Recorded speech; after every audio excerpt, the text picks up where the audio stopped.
आज हम पढ़ेंगे यूनिट 3 का higher order linear differential equation with constant coefficient and variable coefficient.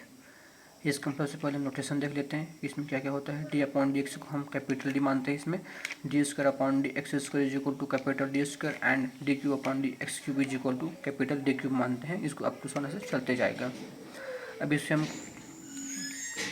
इसका प्रोसेस देखते हैं। सबसे पहले इसमें क्या निकालते हैं, कॉम्प्लीमेंट्री फंक्शन निकालते हैं। उसके बाद पार्टिकुलर इंटीग्रल निकालते हैं। उसके बाद कंप्लीट सोल्यूशन निकालते हैं। कंप्लीट सोल्यूशन निकालने के लिए हम कॉम्प्लीमेंट्री फंक्शन और पार्टिकुलर इंटीग्रल को ऐड कर देते हैं। तो देखिए हमारे पास जो कुछ केसेस हैं, तो केसेस देख लेते हैं। Case 1, all the roots are. सबसे पहले हम कोई भी इक्वेशन का हम रूट निकालेंगे।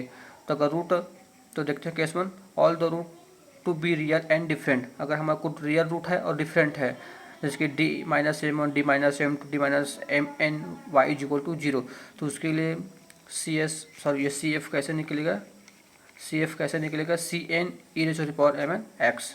सेकंड, अगर roots are equal, M one is equal to M two है, तो इसका सी एफ, इसका भी सी एफ कैसे निकलेगा, c1x plus c2 e raise to the power m1 x plus c3 e raise to the power m3 x plus plus up to 1 cn e raise to the power mn x निकलेगा। Case 3, अगर one pair of roots भी imaginary, अगर इसका imaginary है, देखते हैं इसका है m1 is equal to alpha plus I beta, m2 alpha minus I beta है, तो उसका कैसे निकलेगा, complementary function e raise to the power alpha X c1 cos beta X plus c2 sin beta X plus c3 e raise to the power m3 X plus cn e raise to the power mn x। Case 4, अगर two pair of imaginary roots भी equal, m1 equal to m2 is equal to alpha plus I beta and m3 is equal to m4 is equal to alpha minus I beta, इसके लिए कैसे निकलेगा, e raise power alpha X c1 x c2 cos beta X plus c3 X plus c4 sine beta X plus plus up to so on cn e to power mn x निकलेगा। अब इन्हीं का हम देखेंगे rule for finding the particular integral के लिए। Consider the equation D raise to the power n plus k1 D raise to the power n minus 1 plus k2 D raise to the power n minus 2 plus kn y equal to, अगर x है तो हम इसका P निकालने के लिए क्या करेंगे, इनको हम बट्टे में ले लेंगे। कैसे, 1 upon D N plus k1 D raise to the power n minus 1 plus k2 D raise to the power n minus 2 plus kn।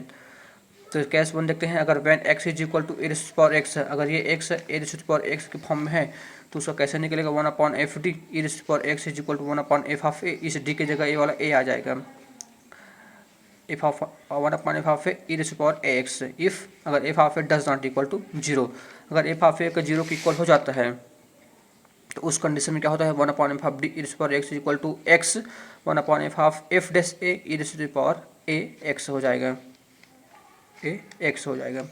Case 2, अगर x is equal to sine X plus B और फिर है cos A X plus B है, तो 1 upon F of D square sine X plus B equal to 1 upon minus A square हो जाएगा। इस T की जगह माइनस ए स्क्वायर हो जाएगा sine X plus B. If F of minus A square does not equal to 0 रहेगा। अगर ये 0 हो जाता है, तो उसके लिए फार्मूला है 1 upon F of D square sine X plus B equal to X 1 upon F dash minus A square sine X plus B. Similarly हम निकालेंगे 1 upon F D square cos X plus B equal to हो जाएगा 1 upon F of A minus A square cos X plus B हो जाएगा।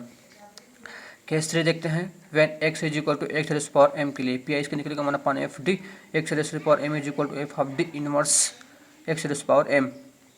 Case 4 हो जाएगा, x is equal to A raise power X V is equal to 1 upon F of D A raise power X V is equal to A raise power X 1 upon इस D में ये वाला add हो जाएगा F of D plus A V. ये हो गया हमारा पूरा फार्मूला कंप्लीट।